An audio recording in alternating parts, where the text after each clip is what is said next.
Então hoje eu vou falar justamente especificamente deste ponto, balanço patrimonial. Ele é um dos documentos solicitados na fase de habilitação da empresa, beleza? Então, dito isso, apenas para contextualizar vocês, vamos começar aqui. O balanço patrimonial, galera, ele é um documento que você sempre faz do ano anterior. É interessante você saber disso. Quando a pessoa, ou do exercício anterior, né, dependendo do seu ramo de atividade, o seu exercício não é exatamente um ano, mas na maioria dos processos, na maioria das empresas, é o balanço feito anualmente. Então, estamos hoje em 2021, está se analisando o balanço patrimonial de 2020. Né? O de 2021 ainda não está pronto, não acabou o ano. Você sempre faz referente ao ano anterior. E claro, tem um prazo para você fazer esse balanço e nós vamos falar mais para frente aqui sobre esses prazos, beleza? Mas é apenas para vocês entenderem, é sempre analisado o balanço patrimonial do ano anterior. No caso, estamos em 2021, analisaremos sempre o balanço dos nossos concorrentes ou devemos apresentar da nossa empresa o de 2020. Dito isso, galera, vamos lá. O balanço patrimonial ele tem uma estrutura que ela é independente de onde você está. Você pode estar em qualquer lugar do país, o balanço ele tem uma estrutura básica. Claro, galera, se tiver algum contador aqui acompanhando essa live, vai ver que a minha estrutura aqui ela tá bem simples. Mas é apenas para vocês entenderem o que é importante na hora de você fazer e analisar um balanço, tá bom? Então eu vou trazer um slide para vocês aqui e eu preciso trazer também para vocês um edital, justamente para vocês entenderem quais são os índices e como que calcula esse índice na prática aí na hora de participar de uma licitação, tá bom? Pessoal, de modo geral, quem tiver aí alguma pergunta sobre licitações, né, ou até mesmo balanço patrimonial, o tema da live é balanço, mas você pode ter alguma dúvida geral sobre licitações, pode deixar aqui nos comentários que eu estou acompanhando todas as perguntas, beleza? Vamos lá então. Vou mostrar primeiro para vocês, pessoal, um slidezinho que eu fiz. Show! Esse aqui, para quem está no YouTube ou no Facebook está acompanhando, é uma estrutura muito simples, né, bem simplificada do balanço. E eu já vou mostrar porque eu coloquei esses pontos, que é para você entender na hora de fazer o cálculo, na hora de fazer as contas dos índices, né? Então, o balanço patrimonial ele é dividido basicamente em dois grandes pontos, que é o ativo e o passivo. E para os contadores, volto a dizer, me perdoem aí pelas definições, pelos exemplos, mas é apenas para quem é bem leigo entender. E eu também não sou contador, não sou a pessoa mais indicada aqui para falar os termos certos, mas a ideia é que todos aqui entendam como calcular os índices, tá? O que é o ativo da sua empresa? Basicamente é aquilo que você converte em dinheiro. São aquilo que você tem direito a receber. Temos então o ativo, o passivo, né? Então, para quem está acompanhando aqui no YouTube, temos o ativo no lado esquerdo, o passivo do lado direito e o patrimônio líquido, que eu já vou entrar no mérito dele. Ele é muito importante também nas licitações. Parece que não, mas ele é bem importante em alguns casos, beleza? Então, ativo. Tudo aquilo que você consegue converter em dinheiro tem direito a receber e ele é dividido basicamente em circulante e não circulante. Veja que tem um alinhamento aqui entre eles, né? Então, dentro do ativo, existe dois grandes subnichos aqui, né? O que é circulante e o que é não circulante. O que define, o que caracteriza o ativo circulante? Ativo circulante, galera, é aquilo que você converte, digamos assim, em dinheiro, consegue transformar em dinheiro dentro do exercício financeiro, dentro daquele 1 ano que nós falamos que é a grande maioria dos casos. Então, por exemplo, o dinheiro que a empresa tem na conta corrente, aquilo é um ativo circulante, né? Se por acaso você tem um caixinha aí com dinheiro em espécie, aquilo entra no ativo circulante. É coisas que você transforma em dinheiro mais rapidamente, beleza? Então, depois do circulante, temos o não circulante. Automaticamente, o que é o não circulante? É aquilo que demora mais de 12 meses para transformar em dinheiro. Vou dar o exemplo aqui de uma empresa que vende carros, né? Supondo que ela vende carros. Então, eu vendi um carro zero hoje, né? Sou uma concessionária, eu vendi um carro zero hoje. Então, tudo parcelado, né? Um carro zero parcelado. Tudo que for prestação que o cliente que comprou o carro pagará neste ano, vai entrar no ativo circulante. Porque eu recebo isso, é um direito que eu tenho de receber aquele dinheiro dentro desse ano, entra no circulante. E as demais prestações? O cara parcelou em 50, 60 vezes. As demais que não se enquadram dentro desse ano corrente, vai entrar no não circulante. Beleza? Então, uma definição um pouco simples aqui, bem simplória, apenas para vocês entenderem o que é o ativo e o que é o circulante e o não circulante, tá bom? Dentro do não circulante ainda, temos alguns outros subnichos, né? Algumas coisas que desmembram um pouquinho mais ali e é interessante vocês saberem porque vai precisar na hora de fazer o cálculo dos índices. Um deles é o realizável a longo prazo. Mas temos o realizável a longo prazo, investimento, imobilizado e intangível. Não vou entrar no mérito na definição de cada um deles para não confundir vocês, mas tenham em mente que dentro do não circulante existe um subtópico aqui que é o realizável a longo prazo, tá? Isso é interessante vocês saberem, porque na hora de calcular os índices, será necessário você achar esse realizável a longo prazo na hora de calcular. Lembra, ele está no ativo não circulante. Beleza?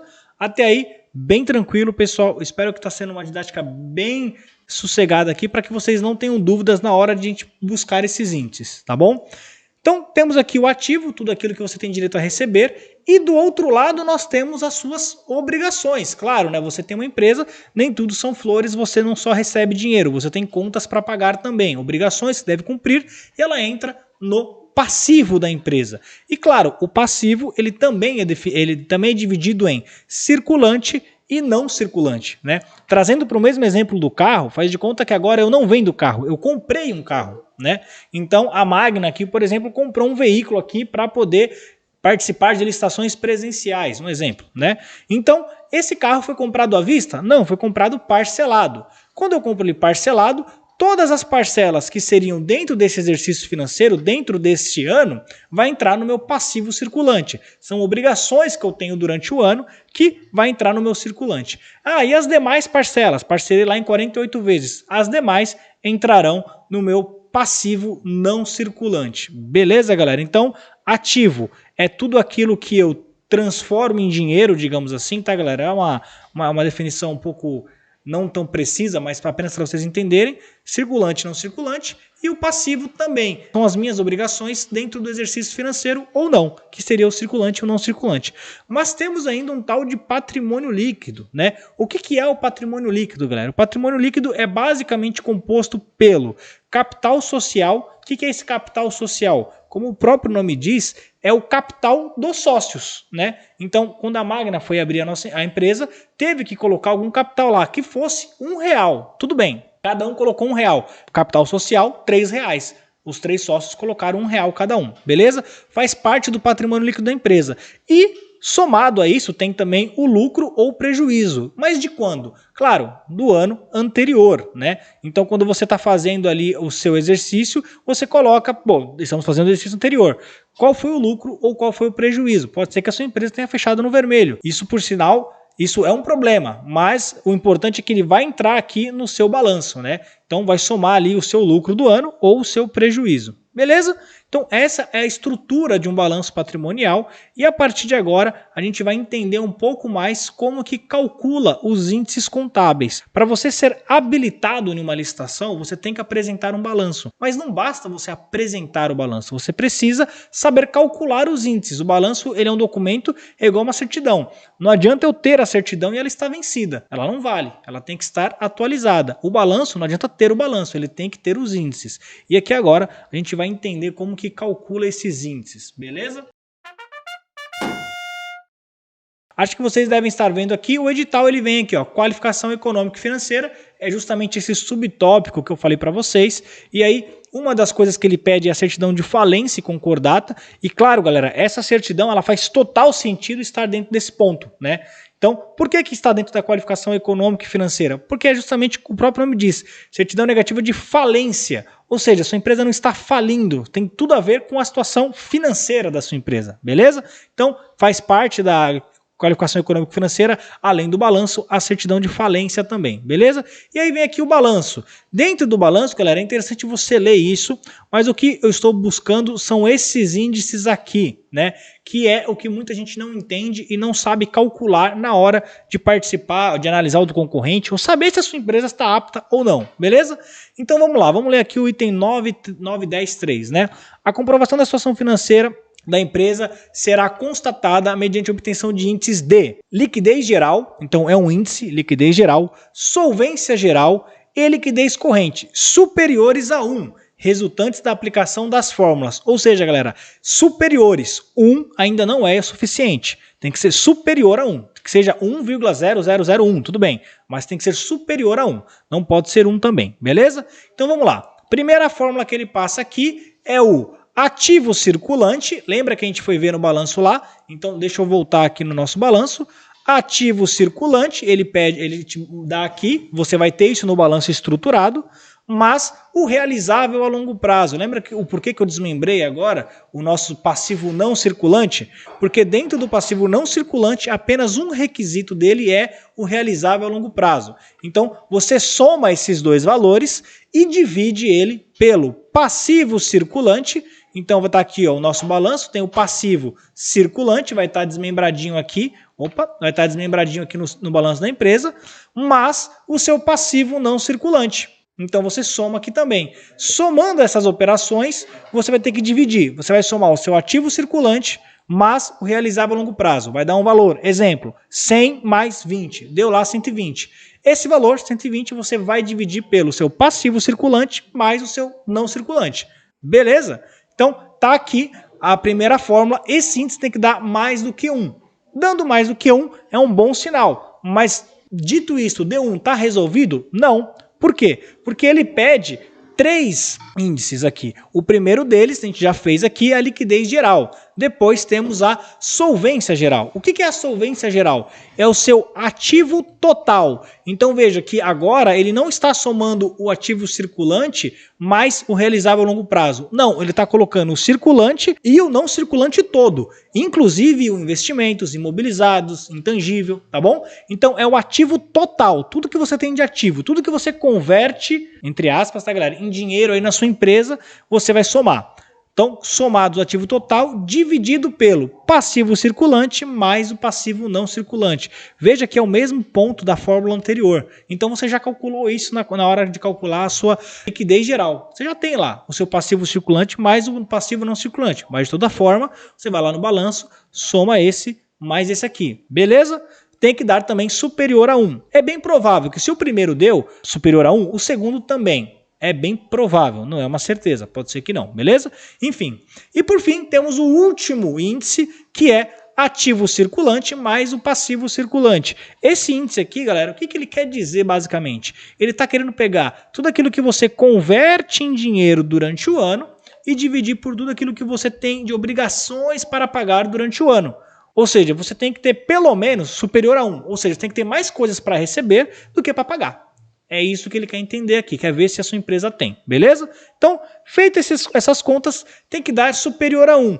Ah, Serra, mas não deu superior a 1. O que eu faço? Calma, pequeno gafanhoto. Vamos ler aqui o que diz a condição de caso algum índice não dê 1. Existe uma opção que ele não dá, pode ser que ele não dê.